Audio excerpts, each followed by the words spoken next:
Welcome to the Rotary Time Show, a public service program presented by Rotary District 7610. On our programs, we talk with Rotarians and community leaders and discuss how Rotary International builds partnerships to support local, national, and world communities. I am your host, Rotarian Dr. Deborah Jackson from the Rotary Club of McLean, Virginia.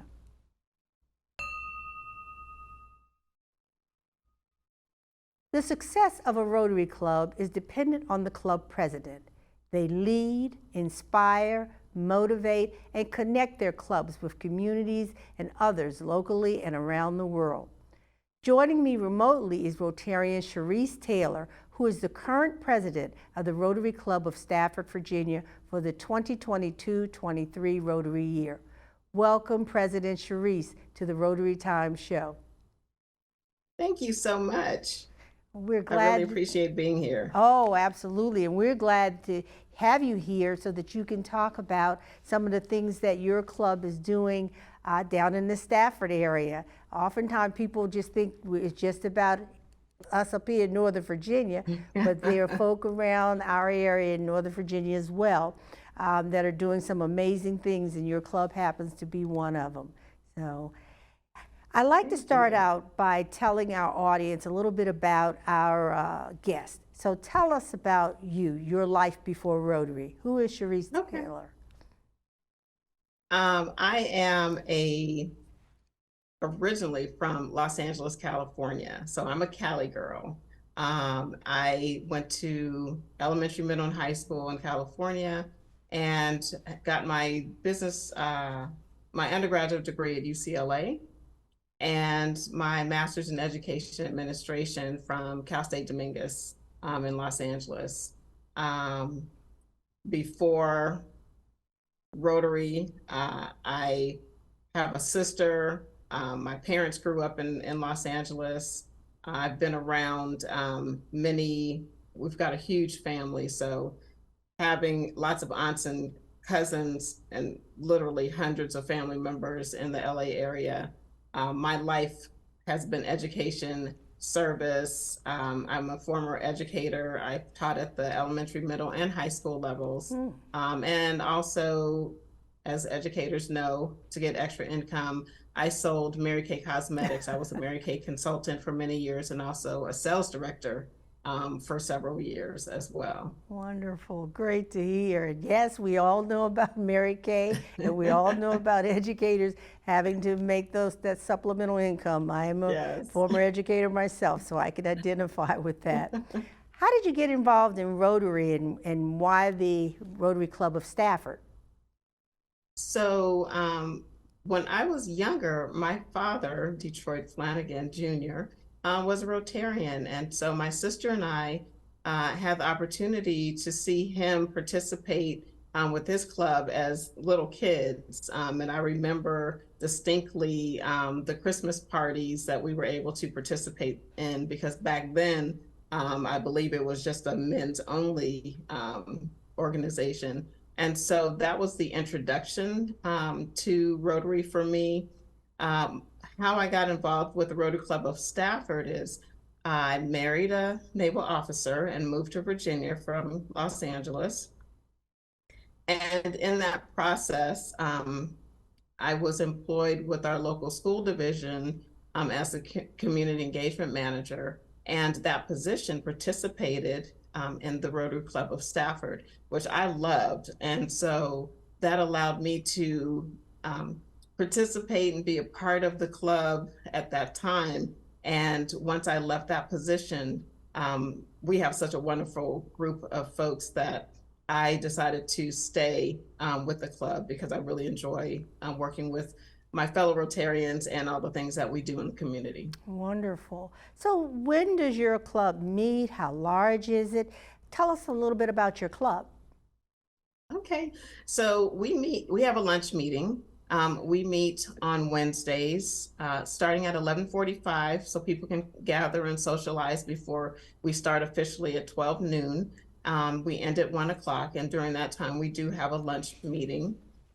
We currently meet at Paradise Diner in Fredericksburg. It's on Route 17. We moved there recently, actually just had our first meeting there yesterday. So that is where we are and plan to stay for a good while. Talk about some of your club functions.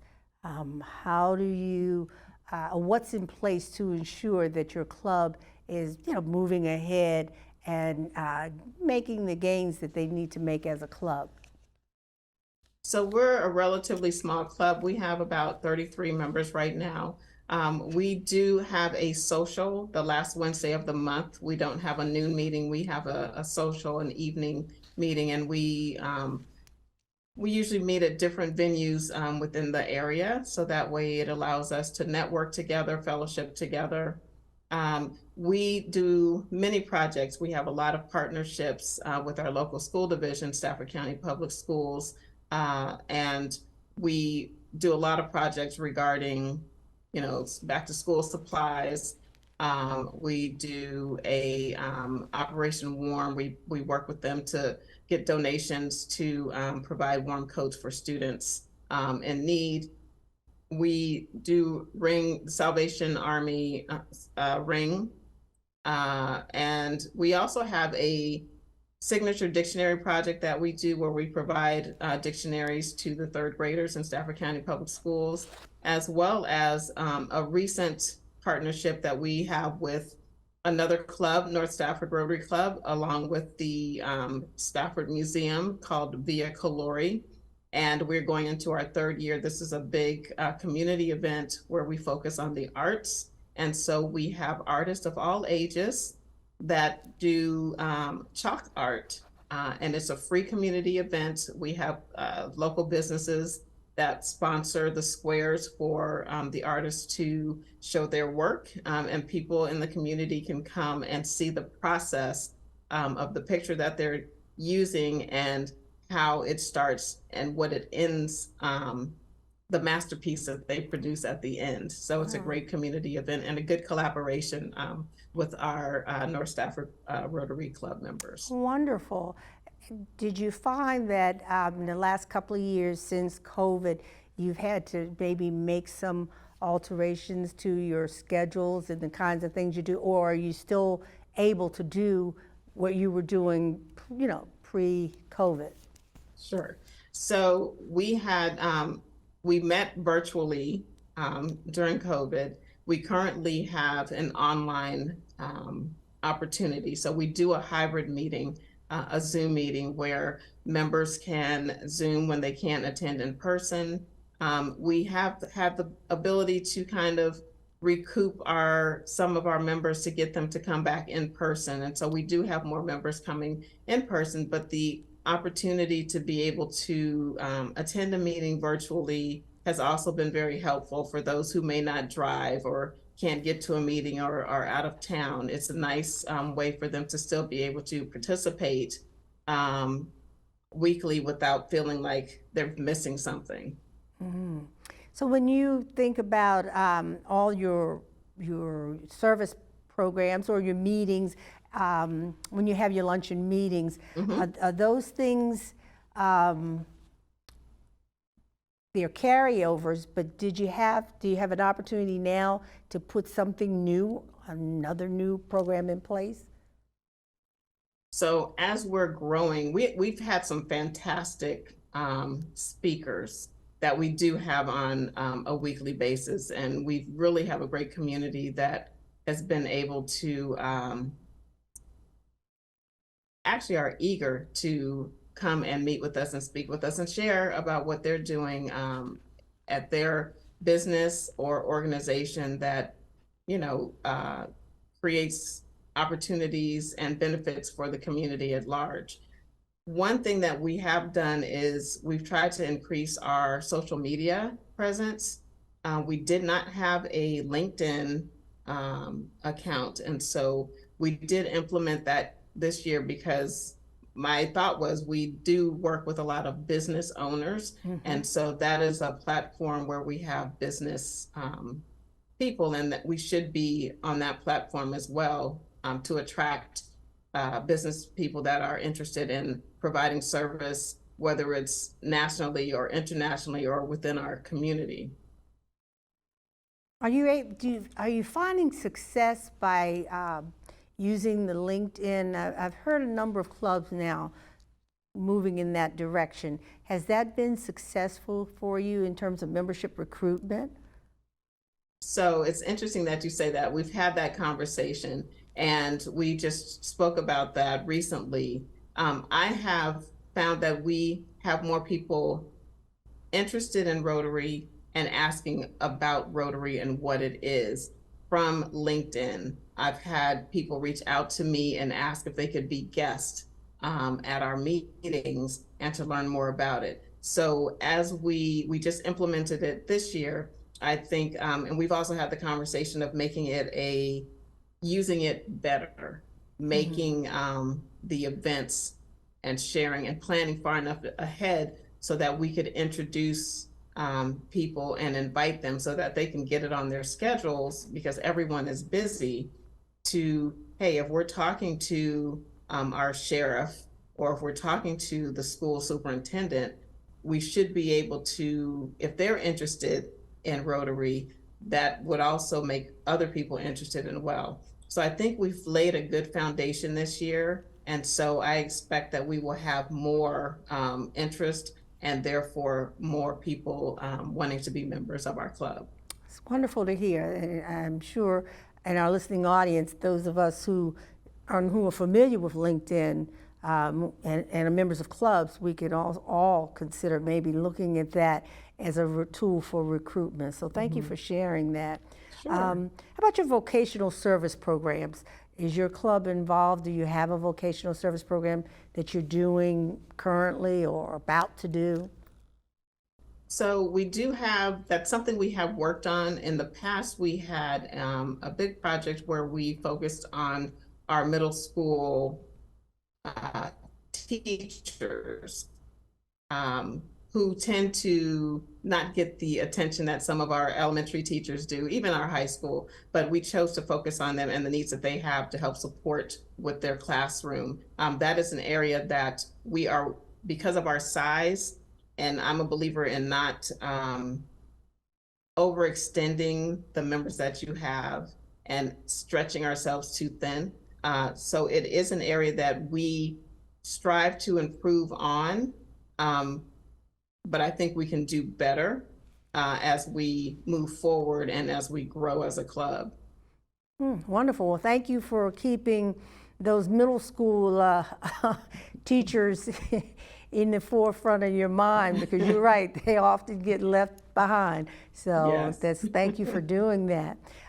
We're going to take a short break, and we'll be right back to talk more with President Cherice Taylor. Please stay with us. Possibilities are all around us. We see potential in unexpected places. And when we share our knowledge, vision, and connections, we turn great ideas into action in communities all around the world. Together, we can make real change happen. We're Rotary. We are people of action. Get involved at Rotary.org. Welcome back to the Rotary Times. We're here talking with Rotarian Cherice Taylor, the president of the Rotary Club of Stafford, Virginia for the 2022-23 Rotary year. President Cherice, let's talk now about maybe some of your club functions. Those programs that you have engaged in since the pandemic. Which one did you yourself become involved in that you gained the most satisfaction? So one project that we did, we worked with Souls for Souls, where we collected gently used or new shoes, that organization is international as well, national. And so what it allowed us to do was engage our members. Some members engaged their neighborhoods and collected shoes. We had our Interact Club at one of our local high schools. They collected, I think, over 200 pairs of shoes. And so that was something that was great to see. And the engagement with the club was awesome, because it made it where you could bring the shoes to the meeting. So you didn't necessarily have to go on a different day. So it fostered a lot of fellowship and community service all at the same time. So it kind of saved time, but it also allowed people to kind of clean out their closets. Some people went and bought shoes, and it covered all ages up to adults, and it didn't matter what style of shoe. It could have been tennis shoes, sandals, business shoes. There was no limit for that. So that was a really great project that we got a lot of participation in.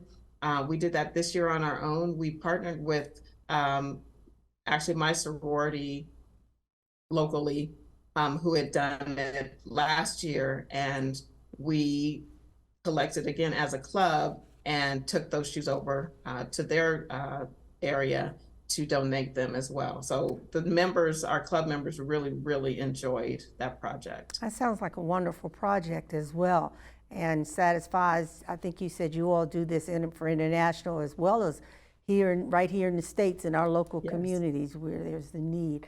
So thank you for sharing that project that others may decide it's a good thing to do.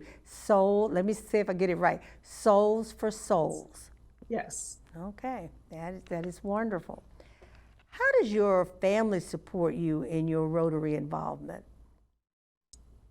You know, I have 4 boys, and so throughout this journey, we're a family of community service. Anyway, I grew up that way. So any opportunities, whether we were collecting food for our local food pantries, they've usually participated in those events. My husband has come to different events. We participated in donating for the Relay for Life event that our Rotary Club that we just started this year at the University of Mary Washington kind of led, and we supported. So they've always been very supportive in the journey, and it has allowed them to do service on their own, which is kind of a treat to see as a mother, that, you know, we try to get our kids to do things for the greater good. And so it's good to see as they're going through. My youngest just finished high school, but he was in a leadership role, and he did a lot of community service, and my other sons did as well, and they have done in college, and as my oldest who's out of college. So it's really just the donating of time and looking outside of yourself to better the community. So they're very supportive of what I do in Rotary. That's wonderful. Good to hear. Yeah. The motto, service above self, has that been helpful to you personally in your business and work life? How, and if so, how? I love that motto. I love it. Service above self. It's just doing, my belief is when we all do better, we all do better. And whether that's helping a child in education to read, I'm a center director at Sylvan Learning, so that falls into my wheelhouse as well. You know, whether it's feeding people or getting clothes, advice for life after high school, just mentorship, doing more. It goes in line with the golden rule to do unto others as they would have do unto you. It's just something that fits perfectly with my lifestyle, with what I believe. And I believe that when you've been given a lot, you know, you should do more. And that's what I try to do through Rotary and other organizations that I'm a part of. And, you know, it's not always easy. It's not always convenient, but serving others is a privilege. And I'm glad that I have the opportunity to do it. And I've always told my boys, if we were out driving and someone had a sign that they needed food or money, you know, they look at me and say, well, why do you give them money? And I said, I'm so appreciative that I'm not standing outside holding that sign. You're holding that sign. Great to hear. Same with the 4-way test. As you know, I was at the Rotary International Convention, and they closed out an entire convention, close to 30,000 people reciting the four-way test. Share an example how you use that either in your club dealings as president or in your personal life. The four-way test,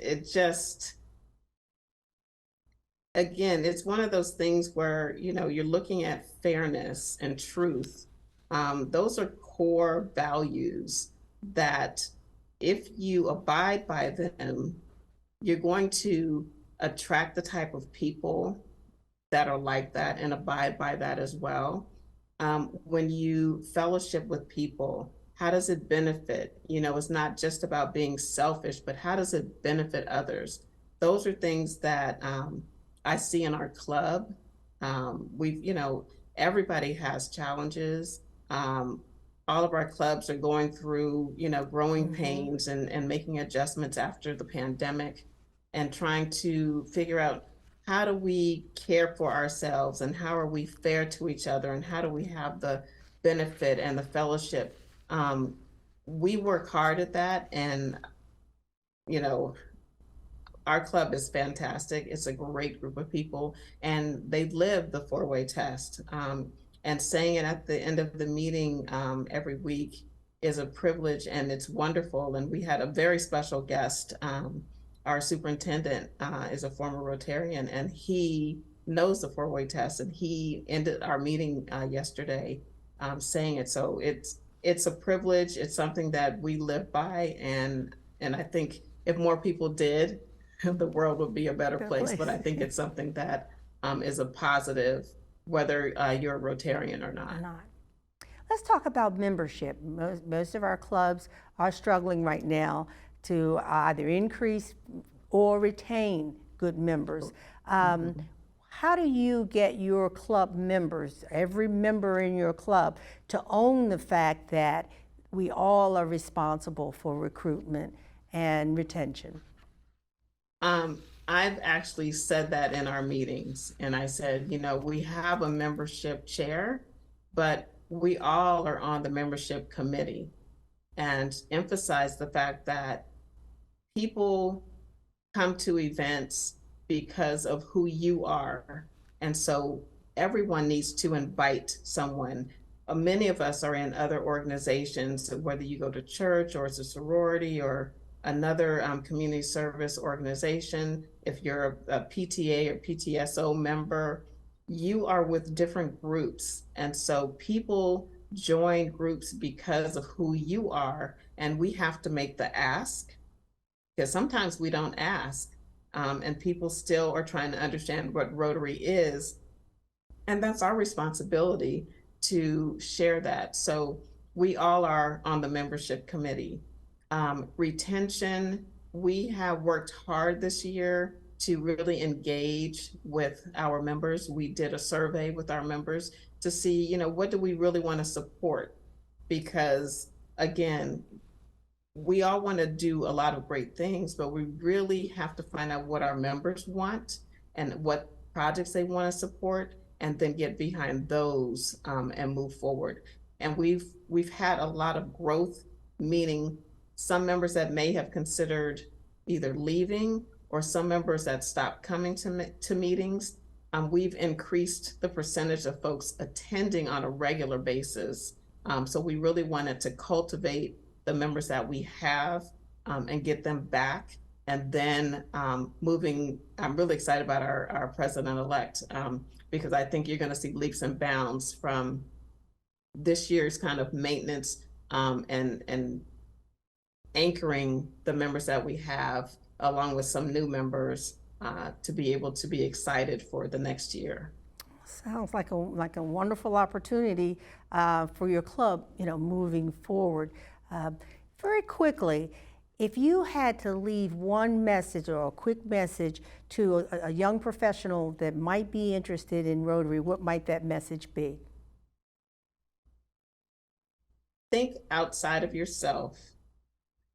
You like to help others. If you like to help others, if you like to have fun, if you like fellowshipping with people of all ages, and doing different projects that you can even come up with and share your talents to help those in our community, then you should take a look at Rotary. Okay. We have all of that.